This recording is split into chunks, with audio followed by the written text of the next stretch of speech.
Thank you, Madam President. Madam President, distinguished delegates, ladies and gentlemen, let me begin by thanking the President of the Council for this opportunity to present my report on the human rights situation in the Islamic Republic of Iran. Madam President, a crucial element of my mandate is to collaborate with government, civil society, and the international community to contribute to the promotion of human rights in Iran. Indeed, this work would have been greatly enhanced by the government's cooperation. However, the Iranian authorities have not facilitated any meaningful interaction with my mandate to date. I have only managed to obtain 2 meetings with heads of missions in New York and Geneva, where discussions were perfunctory. I also shared the draft of my report for comments with the Iranian authorities, who relayed observations which have been included in my report. Furthermore, I regret that my requests for an invitation to visit the country remain unanswered, despite announcements regarding the government's intention to invite 2 special procedures this year. A number of joint communications made by various thematic special procedures and myself also remain unanswered. This apparent unwillingness to cooperate substantively only heightens concern over the human rights situation in Iran.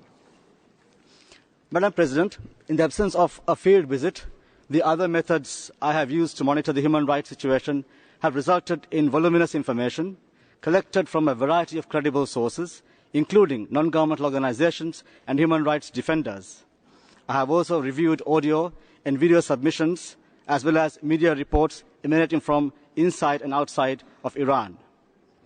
I have interviewed a total of 163 individuals located both inside and outside the country since my mandate began, 141 of whom have been interviewed for this report.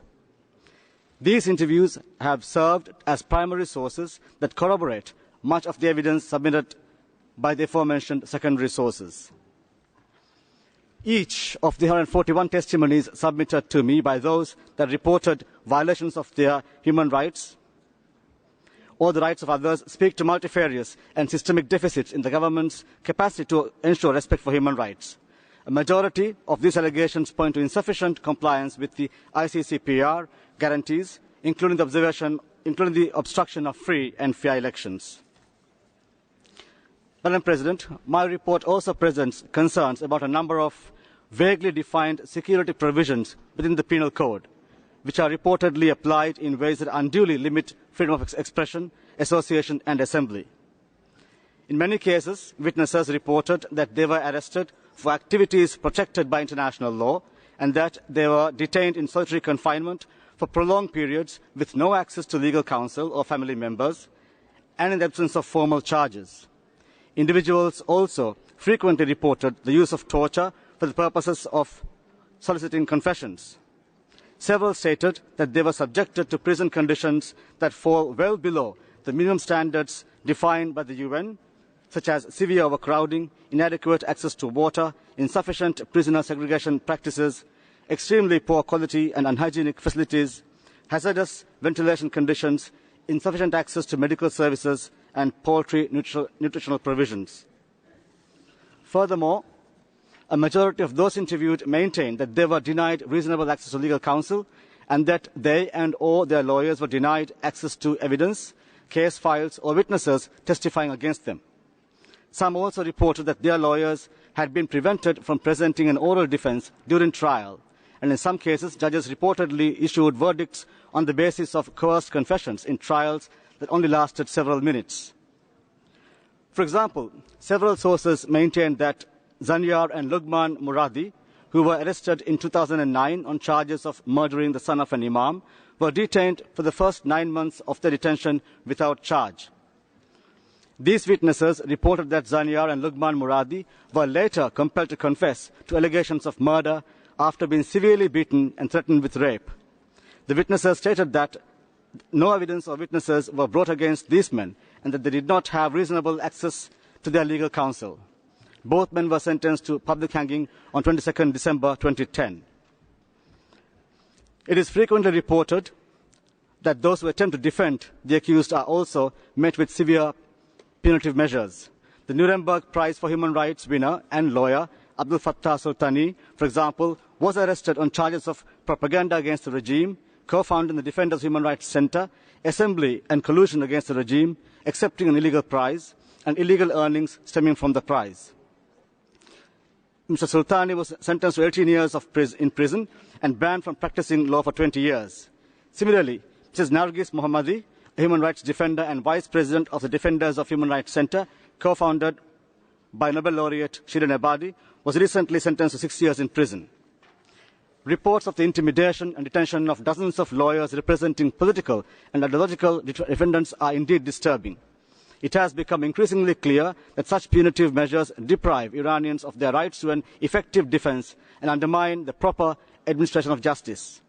Therefore, I appeal to authorities to consider the immediate release of those lawyers that are currently detained and to refrain from prosecuting those that serve to protect the rights of Iranians. Madam President, it is with great concern that I report the significant increase in the rate of executions in Iran from 200 executions in mid-September last year to over 600 by the end of the year. A majority of the capital punishment cases were related to drug offences, which do not meet a level of serious crimes required by international standards. Furthermore, the imposition of the death penalty in the absence of proper judicial safeguards is a matter of serious concern. I call upon Iran to consider a moratorium on the use of capital punishment for all crimes until such time as effective enforcement of due process rights may be meaningfully demonstrated. I would like to welcome the omission of stoning as a form of capital punishment in the newly reformed Islamic Penal Code. However, I also wish to express my concern that the new Penal Code intimates that this punishment may still be issued on the basis of a fatwa. I therefore call upon the Iran government to observe its moratorium on the practice, which was announced in 2002, and urge the government to consider the commutation of all sentences for stoning for the 15 individuals mentioned in my report. On another note, I would like to welcome the recent decision to release 3 journalists, namely Marzia Rasuli, Parastu Dukohaki, and Samahuddin Burgani, who were reportedly arrested along with several other journalists in January 2012 for security crimes. However, I urge the government to continue to reassess the cases of the 42 other journalists who remain detained on various charges and to consider their immediate release. Information brought to my attention has also relayed concerns about the harassment and intimidation of family members of media professionals, particularly those working with foreign-based Persian news agencies. Lastly, I would like to request that the Iranian authorities reassess the cases of all those listed in my report and to reconsider the aforementioned cases presented here today. I also continue to urge them to consider the release of the human rights lawyer Nasrin Sotoudeh, student and women's rights activist Bahari Hidayat, student activist Abdullah Momini, and Pastor Yusuf Nadakhani, who has been sentenced to death on charges of apostasy, and to consider the immediate release of opposition leaders Mir Hussain Mousavi and Mehdi Karoubi, who have been under house arrest since February last year. Madam President, let me conclude by stating that while the effectiveness of the mandate will clearly be enhanced by cooperation from the government, my experience these past 8 months have also demonstrated to me that one of the most important aspects of this mandate is the capacity to give voice to those that believe themselves to be silenced by fear and lack of recourse. However, I would continue to urge the government of Iran to collaborate with the country mandate with a view to addressing its human rights challenges in a holistic and incremental manner and with transparency and accountability. A country mandate is not a penalty, but an opportunity for the country concerned. Thank you, Madam President. Thank you very much, Mr. Shahid, for the presentation of your report. I will now give the floor to the delegation of the Islamic Republic of Iran as the country concerned. Your Excellency, you have 5 minutes. The floor is yours. Bismillah ar-Rahman ar-Rahim. Alhamdulillahi Rabbil Alameen. الصلاة والسلام على سيدنا ونبينا محمد وآله الطيبين الطاهرين. Madam President, honorable representatives of member states and respected audience, as you are aware, today the Council is considering 2 reports on the situation of human rights in Islamic Republic of Iran. One submitted by UN Secretary General and the other prepared by the Council Special Rapporteur. And in fact, these two reports are just one part of a new phenomenon in United Nations life to generate a perpetual self-sustaining chain of resolutions directed against a member state which is the subject of hegemony of the United States of America and its European corroborators and Zionist mafia. So it won't be a surprise if next year, at the similar occasion, in place of 4 reports be presented to the meeting about human rights situation in Islamic Republic of Iran. To pay my respect to this August meeting, I've prepared a rather detailed explanation to uncover the ugly nature of this new phenomenon, which I've asked to be distributed among the audience, and in my time lot, I will point to a number of complementary but important issues. First of all, Madam President and honorable audience, please put me on record. The Islamic Republic of Iran will welcome and fully cooperate with reporting mechanisms of the Council, which aims at discovering the real situation of human rights in Iran and elsewhere. The reason is obvious. Our nation is proud of its ongoing experience. I mean building a democratic social political system, a polity based on Islamic rationality rather than a secular liberal rationality. An experience which changed Iran from a corrupt secular dictator shamefully imposed on our nation by the United States and a number of European collaborators and supporters to a benchmark of democratic participation of people in all aspects of their social and political life. An experience which turned Iran to the most advanced country of the region in science and technology, as well as civil structure. Madam President, in fact, not only we welcome, but we invite respected rapporteurs to visit Iran and to report to the world how our nation feels when it discovers that satellites built by his sons, a young engineer and scientists, are put into space and orbiting the Earth while propagating the message of Salam, which it is a call for peaceful and respectful coexistence of all nations, and the message of Islam, which is the ultimate respect for truth and dignity and justice. To report the word, the pride, the enthusiasm, the joys of a nation who witnesses that thousands of its homes are lighted by its own nuclear power plant, the only one in the Middle East run and managed by its sons as scientists and engineers and experts.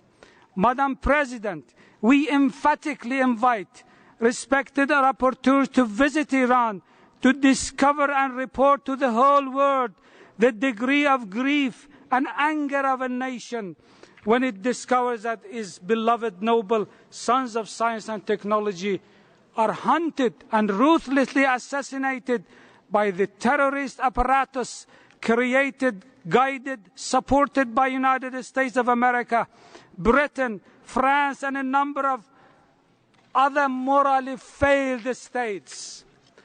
Madam President, we are quite aware of the malicious intentions who misuse the already weak and chronically malad UN system to legitimize their hostile policy against. I beg your pardon. I need to interrupt you. Which is neither the first nor the last in its kind. The behavior and the outcomes of the work of the special rapporteurs in no way meets the minimum standard of a fair, unbiased, impartial, and truth-oriented report. These gentlemen. I beg your pardon. I beg your pardon, sir. I apologize for interrupting, but I have to give the floor for a point of order. Thank you, Madam President. Thank you. Madam President, thank you very much.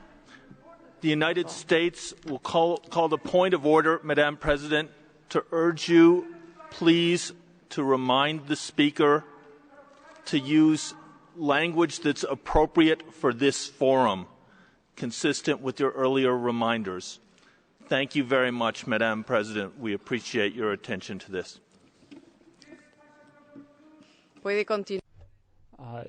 The representative of Iran may continue.